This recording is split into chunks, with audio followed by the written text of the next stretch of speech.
દેખો મિત્રો, લાલાભાઈ આહિર કીર્તિ પટેલનો મોટો ખુલાસો સામે લાવી રહ્યા છે. મિત્રો એક ખુલાસો કરવા માટે કે આપણે દેવલભાઈ મકવાણા મેરે હું અત્યારે હાલમાં આપણે આવ્યો ને કીર્તિ પટેલે અમુક આરોપ આપણા દેવલભાઈ વિશે લગાડ્યા હતા કે ભાઈ ખજૂરભાઈ મેરેથી દેવલભાઈ નીકળી ગયા. મિત્રો દેવલભાઈ હજી હાલની તકમાં મને એવું કીધું કે હું ભાઈ હજી ખજૂરભાઈ ભેગો જ છું, મને નાના ભાઈની જેમ રાખે ખજૂરભાઈ. મિત્રો અત્યારે હાલમાં કે એના પગ તમે જોઈ શકતા હશો કે અત્યારે એની પરિસ્થિતિ આવી રીતના છે, એટલે એને ઘરે અત્યારે હાલમાં એના ઘરે છું, હું દેવલભાઈના ઘરે છું અત્યારે. મિત્રો હવે તમને દેવલભાઈ કહે બધું. જય માતાજી મિત્રો, મારે એ જ વસ્તુ ખાલી કહેવાની કે મેં કોઈને કઈ ફોન કર્યો નથી કે મારે કઈ ફોન કઈ કરાવવાની જરૂર નથી પડી. હું ખજૂરભાઈની ટીમમાં જ છું. મારે આ પગના લિગામેન્ટનો પ્રોબ્લેમ આવ્યો છે, એના માટે હું 2 થી 3 મહિના સુધી મને આરામ કરવાનો કીધો છે, એટલે હું મારા ઘરે આરામ કરું છું. તમે જોઈ શકો છો. અને અમારી ફાઇલ વતન છે જે તમને લાલાભાઈ બતાવશે. મિત્રો આ બધી ભાઈ આ ફાઇલના ફોટા ઈ જોયા, આ બધી ફોટા તમને જો લાઈવ આપણે વિડિયામાં બતાવીએ તો આ બધા કમ્પ્લીટ દવાખાના કાગળિયા બધા એટલે બધાય ફોટા છે. જો આ આખી ફાઇલ છે. આ ભાઈને ન્યાથી તકલીફ પડી ગઈ હતી કામ કરતે કરતે. ત્યાં પિલોદરા ગામમાં પગ બેન્ડ વળી ગયો, જ્યાં કામ કરતા જે સેવાનું અમે કામ કરી છે ત્યાં સેવાનું કામ કરતા પગમાં બેન્ડ વળી ગયો હતો. એના લીધે ગોઠણમાં મને તકલીફ આવી ગઈ હતી અને રાતોરાત મને હોસ્પિટલમાં શિફ્ટ કર્યો. એનો બધો ખર્ચો ખજૂરભાઈ આપ્યો. એની બાહેંધરી આપું છું અને હોસ્પિટલમાં પણ તમારે પૂછવાની છૂટ. હવે મિત્રો તમે વિચાર તો કરો, કીર્તિ પટેલ કેટલા આઈદે ખોટું બોલે, કેટલા હદ ઉપર જાય કીર્તિ પટેલ, એ ખબર નથી પડતી. પછી કે અમને આ બધાને ખરીદી લીધા. આગળ હવે મારા મોઢામાંથી કીર્તિ પટેલ કઈક કહેવાય જાહે, તને શરમ આવી છે? નાક વગરની છો તું, નાક વગરની. એટલા ખુલાસા અમે અત્યારે તને મૂકીએ ખુલાસા, તો એનો જવાબ તો દે તું, કા દેતી નથી? અને બીજી વસ્તુ લાલાભાઈ મારે એ કહેવાની કે મને 2 દિવસ થયા સતત મને અનનોન નંબર પરથી ફોન આવે છે કે આ બોલો તે બોલો, એટલે મેં મારો ફોન 2 દિવસ થયા બંધ કરી. હવે તમારે ફોન બંધ ખુલ્લો કરી નાખો ને, અહીંયા ખુલ્લે મારો નંબર આપી ગયો. તમને જીનો પર ફોન આવે ને વાત કરે મારા નંબર જ દઈ દેવાના. એટલે મને એવું લાગે કે એના સાગરીકો હોય, કીર્તિ પટેલના સાગરીકો હોય. સમજાણું? કોઈ બીવાનું થતું તો કીર્તિ પટેલ કઈ છે નહીં ભાઈ. હું 18 વર્ષને કહેવા માંગુ, તમારે કીર્તિ પટેલથી બીવાની જરૂર નથી. કીર્તિ પટેલ કઈ છે નહીં ને તમારે ભાઈ ફોન ખોલી નાખો. તમે તમારે મારો નંબર આપી દેવાનો, કલે ભાઈ તું વાત કરી લે. કઈ ફોન બંધ કરવાની જરૂર નથી. કીર્તિ પટેલ હાઈવી થાય નથી. હાવ એટલે હાવ જુતારી છે. આ બધા એટલે બધા પુરાવા આપ્યા કીર્તિ પટેલે. હું પાછું એનો જવાબ દે દે. પછી ખજૂરભાઈ ને બોલાવો, ખજૂરભાઈ અરે મારે ડેબિટ કરવી ને, અરે ખજૂરભાઈ તારે એને ડેબિટ કરવા આવે? તારું ડાસું એવું છે કે તારે એને ડેબિટ કરે ખજૂરભાઈ? કઈ ની મારે એને ડેબિટ કરી છે. હું આવી ગમે ત્યાં તારે મીડિયામાં જવું હોય, ગમે ત્યાં જવું હોય ને કીર્તિ પટેલ, ત્યાં હું આવવા તૈયાર છું. ને આખા 18 વર્ષને ખબર છે કે તું કેટલી ધુતારીના પેટની છે ને, તારી હેસિયત હું છે એ ખબર છે કે તું કેવા તે કામ કર્યા ને સુરતની અંદર પણ એ ખબર છે મને. મારી પાસે અમુક લોકોના પુરાવા આવે.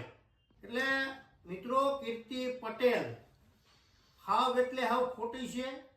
એનાથી બીજું કંઈ થાય એમ નથી.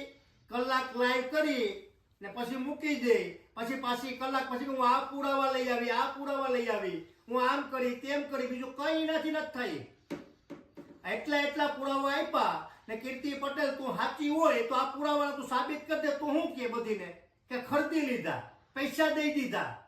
ને ભાઈ હું હકીકતથી કહેવા માંગુ, 18 વર્ષને કહેવા માંગુ કે કોઈને પણ પૈસા આપ્યા નથી. જે હકીકત સત્ય જે ઘટના છે ત્યાં અમે રૂબરૂ જઈને, હું ખુદ રૂબરૂ જાઉં ત્યાં જઈને હું અત્યારે આખો વિડીયામાં હું કહું ને કીર્તિ પટેલને રૂમમાં બેસી જવું ને 11 વાગ્યાનો સમય મૂકી દેવો લાઈવનો કે કીર્તિ પટેલ લાઈવ થાય ને આ પુરાવા લઈ આવી છે. કઈ કીર્તિ પટેલ તારી મેં પૂરા જી તારા કરવું હોય ને તું કરવા વળગી જાય ને જીને પણ કહી દઉં આ મુદ્દાનો, આ તું કીર્તિ પટેલ લાઈવ થાય ને આનો હકીકત આખી કહાની હું છે ને એ હું તને ટૂંક સમયમાં કહેવો. ને જેટલા મેં કીધું ને વ્હાઈટ કપડા પહેરીને બગડી ન જાય કપડા, એટલું યાદ રાખી લેજો. મીડિયા બાબતથી કહું હું ખુલ્લે આમ બહુ ઉપાડે આવ્યા ને આખો મુદ્દો હું છે ને બધું હું બહાર પાડી. એટલે માન મર્યાદાને મોભામાં રહી ગયા કીર્તિ પટેલ. એટલે મેં તો તને કીધું જ છે, તારે મારું જે કરવું હોય ને એ કરી લઈએ. ને બધી વસ્તુ હાવ એટલે હાવ ખોટી છે. મેં અહીં આવી ભાઈની હકીકત જાણી, મેં આખું જોયું, ફાઇલું તમને મિત્રો બતાવી મેં સમજાણું. પછી આ બધો મુદ્દો પછી આપણે ખબર પડે, રૂબરૂ જાય ને પછી. તારી ઘરે રૂમમાં કરીને લાઈવ થવા વાળા નથી. તું તો બાર રૂમમાં કરીને લાઈવ થઈ જા, નીકળની બરાબર.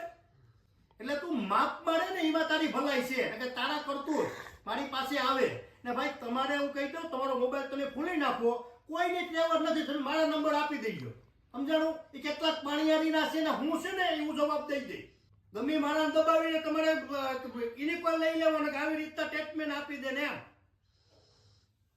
જે મારા કાકા સારું કામ કરે એને તો કરવા ગયો, તમે દેય તો નથી રખતા, એક રૂપિયો કોઈને દેય તો નથી રખતા.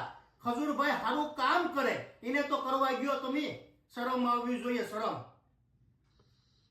પહેલી જ વાર મેં કીર્તિ પટેલ તને વિડીયો બનાવ્યો હતો ને ત્યારે મેં તને કીધું હતું કે તું ખાલી એક સંડાસ બાથરૂમ તો ઊભું કરી દે.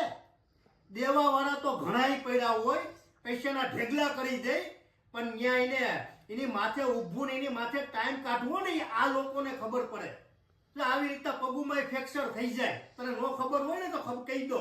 દેવા વાળા બધા દાન કરી દે, પૈસા દઈ દે, કરોડો દઈ દે, પણ ન્યાય એના પરિવાર મૂકી, એની ફેમિલી મૂકીને 10 દિને 15 દિનનો ટાઈમ કાઢે ને ત્યારે તને ખબર પડે તારી ઘરે હલકી નહીં, રૂમમાં ગરી ગરીને લાઈવ થવાની તારી હેસિયત છે, બીજું કઈ છે નહીં તારામાં. ને મિત્રો 18 વર્ષને કહી દઉં, કીર્તિ પટેલનો કઈ પણ પુરાવા તમારી પાસે હોય તો લાલા આહિરનો કોન્ટેક્ટ કરો, હું મૂકવાની જવાબદારી મારી ને પૂરેપૂરો સપોર્ટ તમને હું આપી. ને હજી કહી દઉં કીર્તિ પટેલ કઈ છે નહીં, ખાઈ કઈ છે નહીં, મને ખબર છે કે ઓકાત હું છે કીર્તિ પટેલની. જય મુરલીધર મિત્રો, જય શ્રી રામ, જય હિન્દ. સમજાઈને વંદન, બાકી અભિનંદન. અમુક સમયમાં મિત્રો કીર્તિ પટેલનો હજી વિડીયો આપણે મૂકશું, એના જવાબ તો હું કીર્તિ પટેલ હું આપી. હવે જય શ્રી રામ.